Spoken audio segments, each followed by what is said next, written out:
Hello friend, வணக்கம். நான் நந்தினி. இன்னைக்கு முக்கியமான சில டிஃபென்ஸ் அப்டேட்ஸை பார்க்கலாம். ஆபரேஷன் சிந்தூரின் போது துருக்கி பாகிஸ்தானுக்கு ஆதரவு கொடுத்தது. இதற்கு காரணம் சக இஸ்லாமிய நாடு அப்படிங்கிறதுனால மட்டும் கிடையாது. அதற்கு பின்பாக இன்னொரு முக்கிய காரணமும் இருக்கு. அது என்ன? ஐநாவில் பாகிஸ்தானை கிழித்து தொங்க விட்ட இந்தியா பாகிஸ்தானால மறு பேச்சே பேச முடியல. அப்படி என்ன நடந்தது? ஆபரேஷன் சிந்தூரின் போது இந்திய ஜெட்கள் வீழ்த்தப்பட்டது பற்றி நமது முப்படை தலைமை தளபதி பதில் கொடுத்திருக்காரு. என்ன சொல்லியிருக்காரு அப்படிங்கறத பற்றி நாம இப்போ விரிவா பார்க்கலாம். முதலில் இந்தியா துருக்கி தொடர்பானது. நம்ம நாட்டுக்கும் பாகிஸ்தானுக்கும் இடையே மோதல் ஏற்பட்டது. இந்த மோதலில் பாகிஸ்தானுக்கு துருக்கி நேரடியாகவே ஆதரவு தெரிவித்தது. தற்போது துருக்கியை நம் நாட்டு வர்த்தகர்கள் மக்கள் புறக்கணிக்க தொடங்கியிருக்காங்க. இதற்கிடையே தான் துருக்கி நம்மிடம் தோரியம் டெக்னாலஜியை கேட்டு கெஞ்சி கூத்தாடிய சம்பவம் பற்றிய ஒரு முக்கிய தகவல் வெளியாகி உள்ளது. துருக்கி தற்போது நம் நாட்டின் எதிரி நாடாகவே மாறியிருக்கிறது. பயங்கரவாதிகளை ஆதரிக்கும் பாகிஸ்தானின் தோஸ்தாக துருக்கி இருக்கிறது. காஷ்மீர் விவகாரத்தில் எப்போதுமே நம் நாட்டுக்கு எதிரான நிலைப்பாட்டை தான் எடுத்திருக்கிறது. ஆபரேஷன் சிந்தூர் நடவடிக்கைக்கு கண்டனம் தெரிவித்தது. கையோடு பாகிஸ்தானுக்கு ட்ரோன்கள், அதை இயக்குவதற்கான ஆட்கள் என அனைத்தையும் கொடுத்து உதவியது. இந்தியா செய்த நன்றியை சுத்தமாக மறந்துவிட்டு தீவிரவாதத்தை ஆதரிக்கும் பாகிஸ்தானுக்கு சப்போர்ட் செய்திருக்கிறது துருக்கி.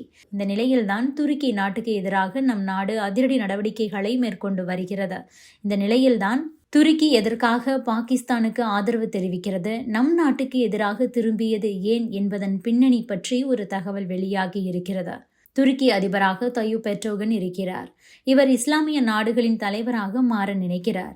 இதனால் இஸ்லாமிய நாடுகளுக்கு தொடர்ந்து சப்போர்ட் செய்து வருகிறார். அந்த வகையில்தான் பாகிஸ்தான் நாட்டுடன் நெருக்கமான உறவை பின்பற்றி வருகிறார். இது ஒரு காரணமாக இருந்தாலும் கூட இன்னொரு விஷயமும் உள்ளது. தற்போது உலக நாடுகளை எடுத்துக்கொண்டால் America, Russia, China, France, Britain, India, Pakistan, Israel, வடகொரியா உள்ளிட்ட நாடுகளிடம் மட்டும்தான் அணு ஆயுதம் இருக்கிறது. துருக்கியிடம் அணு ஆயுதம் கிடையாது. இந்த நிலையில்தான் துருக்கி அந்த விஷயத்திற்காக நம்மிடம் கெஞ்சி இருக்கிறது. துருக்கியை எடுத்துக்கொண்டால் எரிசக்தி துறையில் முன்னேற வேண்டும் என்ற ஒரு எண்ணத்தில் இருக்கிறார்கள். அதே போல அணு ஆயுதம் தயாரிக்கவும் விரும்புகிறது துருக்கி. இந்த இரண்டு விஷயங்களுமே துருக்கிக்கு பெரும் பிரச்சனையாக இருக்கிறது. துருக்கியிடம் ஏராளமான தோரியம் உள்ளது. மொத்தம் 3,81,000 டன் அளவுக்கு தோரியத்தை துருக்கி வைத்துள்ளது. ஆனால் தோரியத்திலிருந்து எரிசக்தி தயாரிப்பது மற்றும் அணு ஆயுதம் தயாரிக்கும் தொழில்நுட்பம் துருக்கியிடம் இல்லை. ஆனால் நம் நாட்டை எடுத்துக்கொண்டால் அந்த தொழில்நுட்பத்தில் ஆராய்ச்சிகளை செய்து வருகிறோம். பொதுவாக அணுமின் நிலையத்தில் யுரேனியம் தான் அதிகமாக பயன்படுத்தப்பட்டு வருகிறது. யுரேனியம் கதிரியக்கத்தன்மை கொண்ட தனிமம். இதனால் தான் மின்சாரம் தயாரிப்புக்கும் அணு ஆயுதம் தயாரிப்புக்கும் பயன்படுத்தப்பட்டு வருகிறது. அதே போல அணு ஆயுதம் தயாரிப்புக்கும் யுரேனியம் தான் பயன்படுத்தப்படுகிறது. யுரேனியம் என்பது எல்லா நாடுகளிலும் கிடைப்பது இல்லை. Kazakhstan, Canada, Namibia, Australia, Russia உள்ளிட்ட சில நாடுகளில் மட்டும்தான் அதிகமாக யுரேனியம் உள்ளது. இதனால் அந்த நாடுகளிடம் இருந்து நமக்கு தேவையான யுரேனியத்தை பெறுவதில் சிக்கல் ஏற்படும். இல்லாவிட்டால் அதிக விலைக்கு இறக்குமதி செய்ய வேண்டும். இந்த இரண்டு பிரச்சனைகளால் நம் நாடு முன்கூட்டியே மாற்றி யோசித்தது. நம் நாட்டின் மறைந்த விஞ்ஞானியும் அணுசக்தி திட்டத்தின் தந்தையுமான ஹோமி ஜஹாங்கீர் பாபா மாற்று யோசனையை கையில் எடுத்தார். நம் நாட்டில் தோரியம் அதிகமாக கிடைக்கிறது. குறிப்பாக கடலோர பகுதிகளில் தோரியம் அதிகமாக உள்ளது.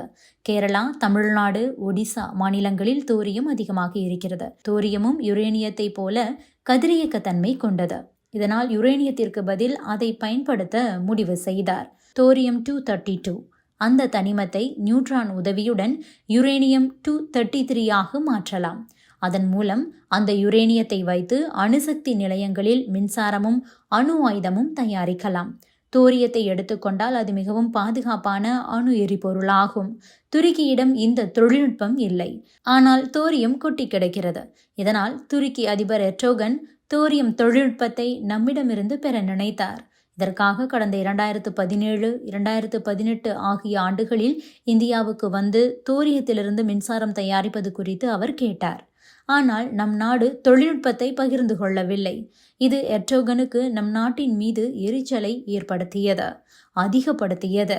ஏனென்றால் துருக்கியை எடுத்துக்கொண்டால் எரிசக்தி துறையில் மிகவும் பின்தங்கியிருக்கிறார்கள். அந்த நாட்டில் பயன்படுத்தப்படும் மின்சாரம், பெட்ரோல், டீசல் உள்ளிட்டவற்றில் 4/3 பங்கை இறக்குமதி செய்துதான் துருக்கி பயன்படுத்தி வருகிறது. இது அந்த நாட்டுக்கு அதிக நிதிச்சுமையை ஏற்படுத்துகிறது. தற்போது ஆண்டுதோறும் அதற்கான செலவு என்பது அதிகரித்து கொண்டே செல்வதால் துருக்கிக்கு பொருளாதார நெருக்கடியும் ஏற்படுகிறது. இதற்கிடையேதான் நம் நாடு தோரியம் டெக்னாலஜியை துருக்கிக்கு கொடுத்திருந்தால் அவர்களால் அந்த மின்சார தேவையை பூர்த்தி செய்திருக்க முடியும். நம் டெக்னாலஜியை பயன்படுத்தி தோரியத்தை வைத்து மின்சாரம் மட்டுமின்றி அணு ஆயுதத்தையும் துருக்கி தயாரித்திருப்பார்கள். ஆனால் எர்டோகனுக்கு நம் நாடு தோரியம் தொழில்நுட்பத்தை வழங்கவில்லை. ஆக துருக்கி இந்தியாவுக்கு எதிராக பாகிஸ்தானுக்கு ஆதரவு தர இதுவும் ஒரு காரணமாகவே பார்க்கப்படுகிறது. அடுத்ததாக பாகிஸ்தான் தொடர்பானது. இந்தியா சிந்து நதிநீர் ஒப்பந்தத்தை நிறுத்தி வைத்ததை பாகிஸ்தான் பிரதமர் ஷபாஸ் ஷெரீப் சர்வதேச மன்றங்களில் கடுமையாக விமர்சனம் செய்து வருகிறார். அவரின் விமர்சனங்களுக்கு இந்தியா தற்போது கடுமையான பதிலடியை கொடுத்திருக்கிறது.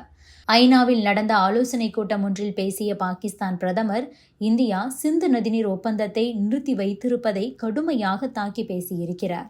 அவர் பேசும்போது தண்ணீர் என்பது பாகிஸ்தானின் வாழ்வாதாரம், 240 மில்லியன் மக்களின் வாழ்வாதாரம், அது எங்களின் உயிர் சம்பந்தப்பட்டது. அதை பாகிஸ்தான் சாதாரணமாக எடுத்துக்கொள்ளாது. பாகிஸ்தானின் அஸ்திவாரமே அதை நம்பித்தான் இருக்கிறது. இந்தியா அற்ப விஷயங்களில் அரசியல் செய்கிறது. அரசியல் லாபத்திற்காக இப்படியெல்லாம் செய்கிறார்கள். பாகிஸ்தானின் சிவப்பு கோட்டை இந்தியா தாண்டிவிட்டது. இந்தியாவின் செயலை ஏற்க முடியாது. சர்வதேச விதிகளை மீறி இந்தியா இப்படியான தாக்குதல்களை நடத்தி கொண்டிருக்கிறது. இந்தியா தண்ணீரை ஆயுதமாக பயன்படுத்துகிறது. தண்ணீரை வைத்து எம் மக்களை சிறைப்பிடிக்க பார்க்கிறது. அதை நாங்கள் அனுமதிக்க மாட்டோம் என்று பாவமாகவும் வீரமாகவும் ஐநாவில் பேசி இருக்கிறார் பாகிஸ்தான் பிரதமர் ஷபாஸ் ஷெரீப். இதற்கு இந்தியா பதிலடி கொடுத்துள்ளது. இந்திய அரசு சார்பாக அமைச்சர் கீர்த்தி வர்தன் சிங் என்ன பேசியிருக்கிறார் என்றால், பாகிஸ்தான் விதிகளை மீறியது. தீவிரவாதம் செய்வதே தவறானது, விதிகளுக்கு எதிரானது. அதை செய்யும் நொடியே பாகிஸ்தான் விதிகளை மீறிவிட்டது என்றுதான் அர்த்தம். பாகிஸ்தான் இப்போது சர்வதேச அரங்கில் நாடகமாடிக்கொண்டிருக்கிறது. அவர்கள் கஷ்டப்படுவது போல நாடகமாடுகிறார்கள். தீவிரவாதத்தை ஆதரிக்கும் போது அவர்கள் அதை கவனித்திருக்க வேண்டும். பாகிஸ்தானின் இடைவிடாத எல்லை தாண்டிய பயங்கரவாதம் தவறானது. பாகிஸ்தான் ஒப்பந்தத்தை மீறிவிட்டதைத்தான் இது காட்டுகிறது. ஒப்பந்தத்தை மீறிய பாகிஸ்தான் பழியை இந்தியா மீது சுமத்துவதை தவிர்க்க வேண்டும் என்று பதிலடி கொடுத்துள்ளது நம் இந்தியா. அடுத்ததாக ஆபரேஷன் சிந்தூர் தொடர்பானது. கடந்த சில வாரங்களுக்கு முன்பு பாகிஸ்தானுடன் நடந்த மோதலின் போது இந்தியாவுக்கு ஏற்பட்ட இழப்புகள் குறித்து அப்போது எந்த ஒரு தகவலும் வெளியாகவே இல்லை. இதற்கிடையே அந்த மோதலில் குறிப்பிட்ட எண்ணிக்கையில் போர் விமானங்களை இந்தியா இழந்தது குறித்து முப்படைகளின் தலைமை தளபதி அனில் சௌஹான் சில கருத்துக்களை கூறியுள்ளார்.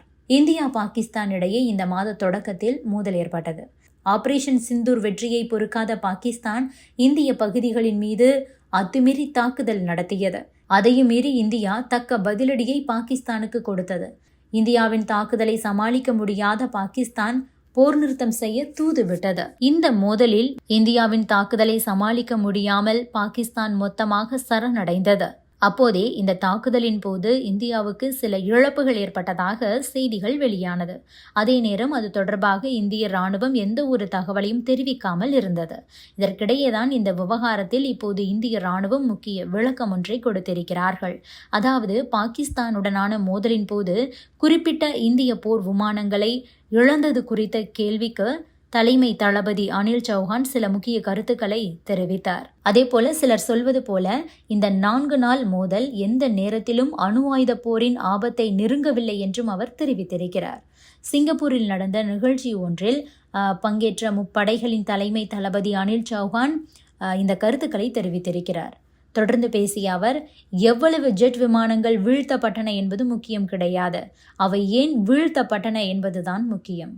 இந்திய விமானப்படையின் 6 போர் விமானங்களை சுட்டு வீழ்த்தியதாக பாகிஸ்தான் கூறிய நிலையில் அது முழுமையான தவறான தகவல் என்பதை அனில் சௌஹான் திட்டவட்டமாக மறுத்திருக்கிறார். அதே நேரம் இந்தியா எத்தனை ஜெட் விமானங்களை இழந்தன என்பது குறித்த தகவலை அவர் பகிர மறுத்துவிட்டார். தொடர்ந்து பேசிய அவர், எத்தனை ஜெட் விமானங்களை நாம் இழந்தோம் என்பது முக்கியமில்லை, ஆனால் ஏன் இந்த ஜெட் விமானங்களை இழந்தோம், நாம் என்ன தவறு செய்தோம் என்பதுதான் முக்கியம். இதில் நல்ல விஷயம் என்னவென்றால், எங்கள் திட்டத்தில் ஆரம்பத்தில் சில பிழைகள் இருந்தன. அந்த தவறை புரிந்து கொண்டு அதை சரி செய்து 2 நாட்களுக்குள் அதனை மீண்டும் செயல்படுத்தினோம். இதன் மூலம் நீண்ட தூர இலக்குகளை கூட எங்களது ஜெட் விமானங்களால் குறிவைக்க முடிந்தது என கூறியிருக்கிறார். இந்தியா பாகிஸ்தான் இடையே அணு ஆயுத போர் வெடிப்பதை தான் தடுத்ததாக ட்ரம்ப் ஒரு பக்கம் சொல்லிக் கொண்டிருக்கிறார். அது பற்றிய கேள்விக்கு அனில் சௌஹான் பதிலளிக்க மறுப்பு தெரிவித்துவிட்டார். தொடர்ந்து பேசிய அவர், நடந்தது வழக்கமான இராணுவ தாக்குதல்கள்தான் என்றும் அணு ஆயுத போருக்கும் இதற்கும் நிறைய இடைவெளி இருப்பதாகத்தான் நான் நினைக்கிறேன். நிலைமையை கட்டுக்குள் கொண்டுவர பாகிஸ்தானுக்கு வழிகள் எப்போதும் திறந்திருந்தன என கூறியிருக்கிறார் அனில் சௌஹான். மோதல் முடிவுக்கு வந்தபோதே இந்திய ஜெட் விமானங்களில் பாதிப்பு ஏற்பட்டதா என்ற ஒரு கேள்வி ஏர் மார்ஷலிடம் கேட்கப்பட்டது. இருப்பினும் அப்போது பதற்றம் தொடர்ந்து வந்ததால் தான் கூறும் கருத்து எதிரிகளுக்கு சாதகமாக போய்விடலாம் என்று சொல்லி எந்த ஒரு தகவலையும் அளிக்க ஏர் மார்ஷல் மறுத்துவிட்டார் என்பதும் குறிப்பிடத்தக்கது. Subscribe to One India and never miss an update.